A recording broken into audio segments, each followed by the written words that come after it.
जो प्लांट में gases exchange है ना, इसमें ऑर्गन वगैरह नहीं होता। अब हम आज पढ़ रहे हैं gases exchange in plant. Gases exchange है क्या? ठीक है, गैसेस एक्सचेंज जो है ये टेकिंग इन, असल में टेकिंग इन ऑक्सीजन, मतलब ऑक्सीजन को अंदर लेना, और गिविंग आउट कार्बन डाइऑक्साइड, मतलब कि इनहेल करना ऑक्सीजन को, ठीक है, और कार्बन डाइऑक्साइड को बाहर निकालना। ये क्या है? गैसेस एक्सचेंज है। ठीक है, अब हम चेक करते हैं कि गैसेस एक्सचेंज प्लांट में कैसे होती है। हम प्लांट्स का पढ़ रहे हैं तो प्लांट्स में कैसे होती है। जैसे कि ह्यूमंस का हमें पता है कि हम लोग जो सांस लेते हैं, ठीक है, लंग्स के जरिए सारा गैसेस एक्सचेंज होता है। ठीक है, लेकिन जो प्लांट होते हैं उसमें लंग्स नहीं होते, ठीक है, ना ही कोई और ऑर्गन होता है जिससे वो सांस लें। नो ऑर्गन, ठीक है, no organ for gases exchange. ठीक है, इसमें कोई भी ऑर्गन नहीं होता गैसेस एक्सचेंज के लिए। तो फिर गैसेस एक्सचेंज होता किस तरह है? ठीक है, इसमें गैसेस एक्सचेंज जो है वो जो भी इसके मतलब है, लीव्स वगैरह, स्टेम है, ठीक है, रूट्स हैं, वो सब खुद अपनी अपनी गैसेस एक्सचेंज करते हैं। ठीक है, अब गैसेस एक्सचेंज जैसा कि लीव्स हैं, ठीक है, लीव के अंदर गैसेस एक्सचेंज कैसे होता है? ठीक है, एपिडर्मिस होता है। ठीक है, एपी का मतलब ऊपर आउटर कवरिंग होती है। ठीक है, ये अपर एपिडर्मिस है, ठीक है, ये वाला, और ये लोअर एपिडर्मिस है। लोअर एपिडर्मिस में, और ये जो एपिडर्मिस है इसमें होता है स्टोमेटा। स्टोमेटा कुछ इस तरह का होता है। ठीक है, ये इसकी क्या है? गार्ड सेल में। ठीक है, गार्ड सेल्स। अब ये गार्ड सेल जो है ये ओपन क्लोज होते हैं, ठीक है, जिससे फिर गैसेस एक्सचेंज होता है। ये जगह जो है, इसका जो ओपनिंग है, इसको स्टोमा बोलते हैं। ठीक है, इसके जरिए क्या होता है? गैसेस एक्सचेंज होती है। ठीक है, बाकी ये सब तो आपको समझ लग गई है कि एपिडर्मिस क्या है, मेसोफिल सेल क्या है, स्टोमेटा क्या है, वो मैंने आपको पहले समझा दिया है। ठीक है, और अब ये स्टोमा जो है इसके ज़रिए गैसेस एक्सचेंज होती है। ठीक है, ऑक्सीजन अंदर ले लेता है और कार्बन डाइऑक्साइड एक्सहेल कर देता है। ठीक है, और ये जो मेसोफिल सेल हैं इनके दरमियान भी एयर स्पेसेस होती हैं, जिसके ज़रिए गैसेस एक्सचेंज होता है। और कुछ यंग प्लांट जो हैं, यंग स्टेम और जो लीव्स हैं, ठीक है, उनमें क्यूटिकल जो होता है, क्यूटिकल अपर कवरिंग, ठीक है, क्यूटिकल से भी गैसेस एक्सचेंज होता है।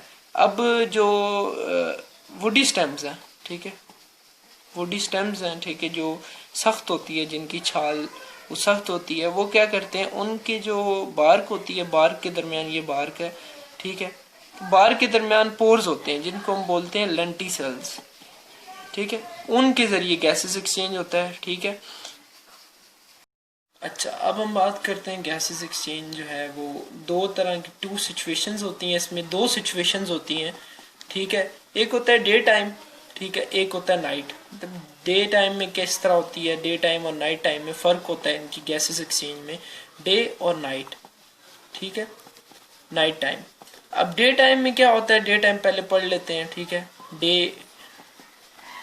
डे में क्या होता है कि फोटोसिंथेसिस हो रही होती है। ठीक है, फोटोसिंथेसिस जब हो रही होती है, क्योंकि सन होता है, सन की वजह से फोटोसिंथेसिस हो रहा होता है।